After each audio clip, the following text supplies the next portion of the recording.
So you're looking for some tips on how to improve your writing. A subject I'm sure that writers and returning writers across the world have looked into more than once. Certainly something that I've spent enough time researching. Which perhaps explains why it was so tricky just to narrow down my list of tips to 7. But I did manage it, and I think they apply to most styles of writing, regardless of whether you're writing stories, autobiographical, blogging, articles. Most of the tips here can be used in any style of genre. So if that sounds like your kind of thing, please give me the thumbs up. Don't forget to subscribe. And if you'd like to know more about any of the topics that I've covered here, I do have some online writing courses and Skillshare that you can see for free if you choose to use the link that I've included in the description. And for those of you who haven't been here before and are wondering who I am, my name is Elizabeth Bezant, and for most of my life I've been a writer and a writing coach. So let's get started. 7th in my list is to read. Yes, we all know the importance of reading, but whether we actually find the time to is a different matter. But reading is important. It gives you an insight into how other people write, what they write, the skills they use, the styles they use, the techniques that could be useful in your style of writing. At the very least, they give you an idea of what you like and what you don't like, what you'd like to aspire to, and what you'd like to avoid. So, providing it doesn't cut into your writing time, I would strongly recommend reading whatever appeals, plus a few things that aren't in your normal areas for reading, just to give you a few insights into the other things out there. 6th on my list is to look at the pacing of your writing. Regardless of whether you're writing stories or articles or blogging, you need to vary the pace of your writing. Otherwise, it can become monotone and predictable, which is not something you really want if you want to keep hold of the reader's attention span. Some people alter their pacing by using stronger, more powerful words when they want to build up the excitement. Other people rely on their story plot or the content that they're writing about. But I think one aspect that's often overlooked is your sentence structure. Shorter sentences build up the excitement, longer sentences slow it down. It all comes back to when we were at school and being taught what punctuation meant. When you come to a full stop, if you were like me, you were told to stop and take a breath. So if you're using shorter sentences to build up the excitement, it means your reader is breathing more quickly, just as they would in real life if they were excited about a situation. Whereas if they were just relaxing, they would be breathing more slowly. Which is why, if you want to replicate that in your writing, you would want to use longer sentences and less punctuation in them. A simple way of looking at it, but really important, and an underlying aspect of writing that's not always considered because it's one of those things that we take for granted is a subconscious reaction to punctuation, which sounds a kind of funny phrase to use, but yes, it is a subconscious reaction to punctuation. So there you go, that is number 6 in my list. And 5th in my list is description. Yes, one of those things that gets repeated quite regularly. 2 aspects that are important to remember are that we all have 5 senses: sight, smell, touch, taste, and hearing. Over 40% of us are primarily visual, which is why when you're reading things, a lot of the descriptions are visual. It's what the person saw. But if you stick just to what people see, your writing will not appeal to everybody. So if you get the chance, try to use all your senses. Not on everything that you're describing, because obviously it can become quite cluttered and clunky. But just bear it in mind when you're describing something, regardless of what your primary sense is. Try to include a selection of other descriptions so that they'll appeal to everybody. Another thing to consider is whether you show or whether you tell your descriptions. It can be a subtle delineation between one and the other sometimes, but simply put, showing means that you are describing a situation. You are allowing the reader to absorb the information you are giving them and allowing them to then make their own assumption from what you're saying. For example, you might say that Tom was smiling. Therefore, your reader will assume that Tom was happy. Again, it's a natural reaction. It's what we do every day. So it's an instinctual thing in life. If you were telling, though, you would be telling the reader what they're supposed to think. So you wouldn't be saying Tom was smiling. You would say Tom was happy, which then means that you are not allowing the reader to make their normal assumptions.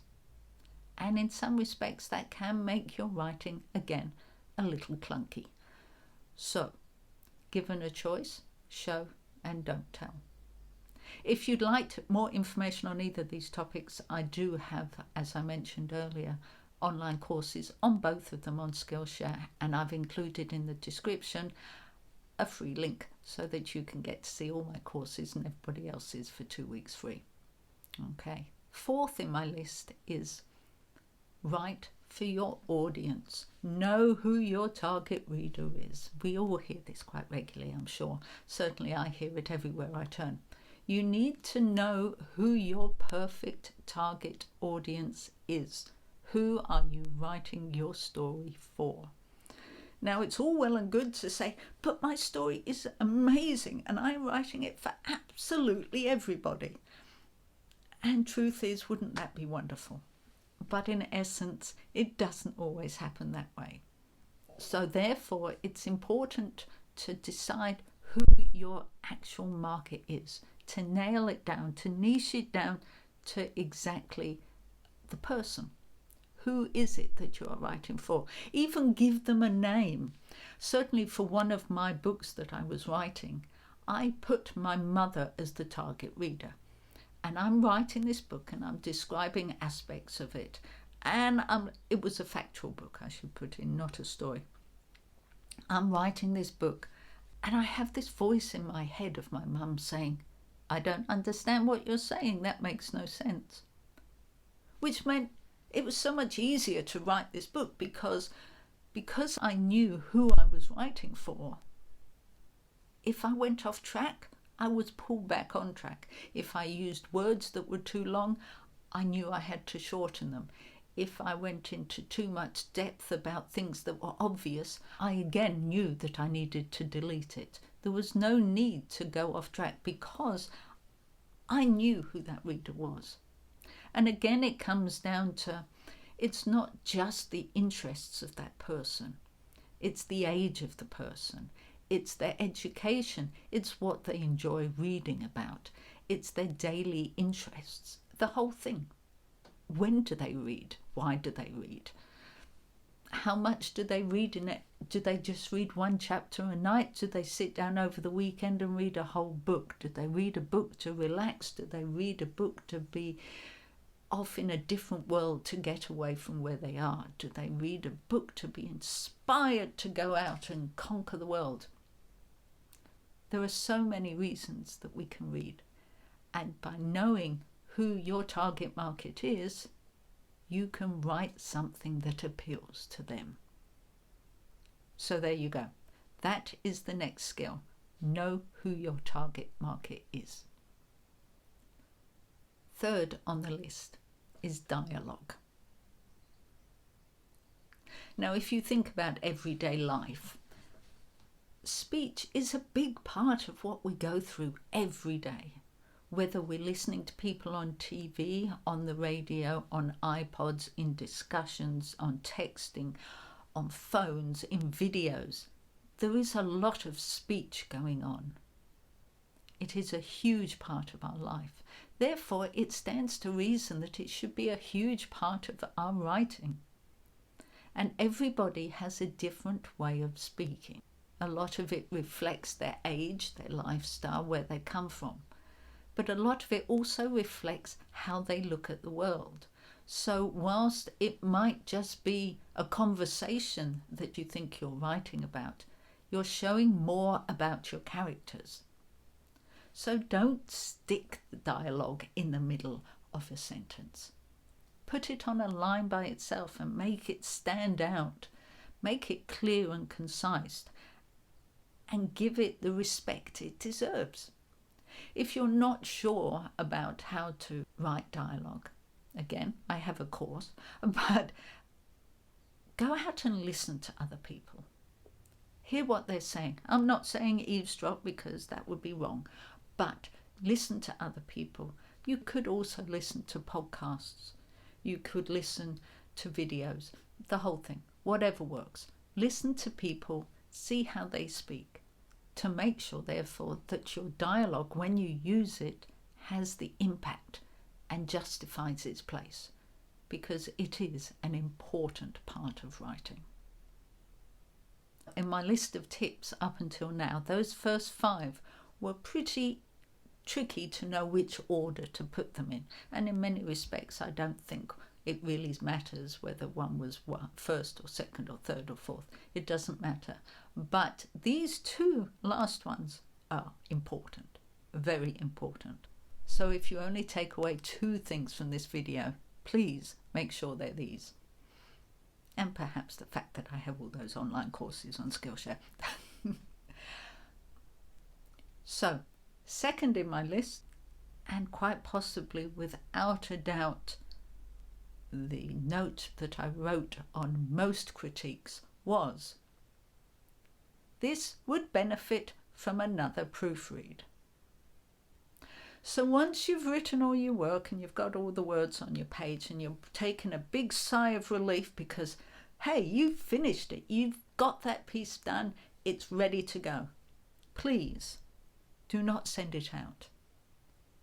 Do not put it wherever you're going to put it unless it is for you.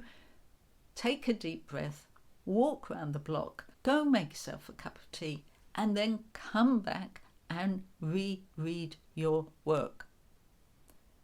Because it is so easy to make mistakes, and it is so easy for us not to see them. It could be as simple as you put it instead of in. It could be as simple as you've got an extra word in your sentence. It could be as simple as you haven't got a word in the sentence. And whilst it is only one word, and you can say, well, I'm sure they know what I'm talking about. After all that effort you went to compose what you had to write, wouldn't it be a shame for your reader to step out of that world that you've put them in, because they're suddenly looking at a word and going, that sentence doesn't make sense. I wonder what that's supposed to be. So this is why, please proofread your work. Very important. If you do have problems and you're concerned about your punctuation, there is a course on that on Skillshare under my name. But also under this heading, it's important to remember that if there are mistakes in your writing, you might not have put them there. Autocorrect is a wonderful thing when you use it, but sometimes it gets a little overzealous and changes words that shouldn't be changed. And whilst that might be true, it doesn't make the mistake any less obvious, especially if you're sending your work to a publisher. And finally, number 1 on my list of tips, the most important tip, regardless of everything else, number 1 on my list is get the words on the page. If that means forgetting everything else that I've just said, all the other 6 tips, so be it. Because if you haven't got the words on the page, you're not going to progress anyway. You can always come back, edit the words, play with the words, change the plot, whatever you want. But if you haven't got the words on the page, you've got no starting point. Okay? So find the time, sit down, catch your breath, put some words on the page. Find what's necessary to make it easier for you. Whether it's some writing prompts, oh, I sell those too on my Etsy store. Whether it's to find yourself a quiet place, whether it's to listen to music, whether it's to light a candle, whether it's to go and sit in a park, whether it's to go join a writing group, whether it really doesn't matter. Whatever it takes. If you want to be a writer, you can't be a writer unless you put the words on the page. If you need some help goal setting, there is a goal setting course as well.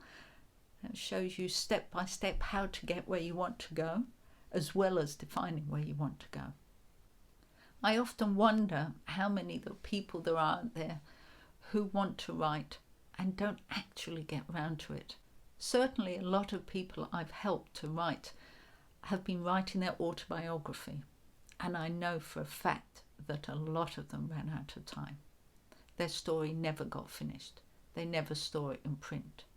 They got some really important aspects of their life on the page, which will always be appreciated and loved. But they didn't complete the whole story.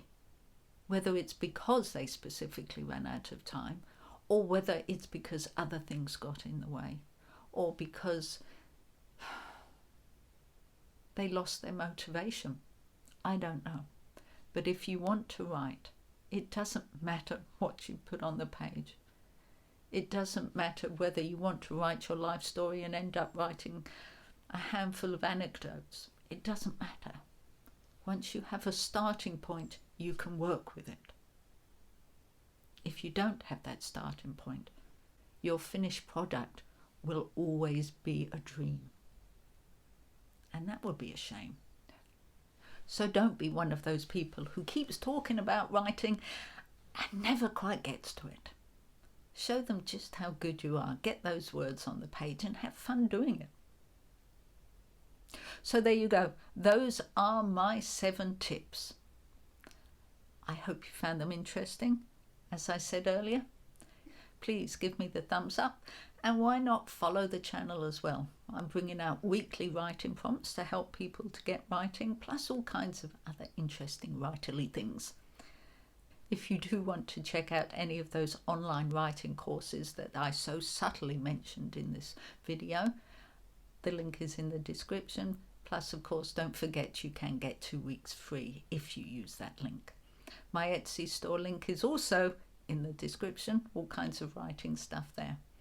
But in the meantime, please have fun with your writing, and I hope to see you soon. Bye.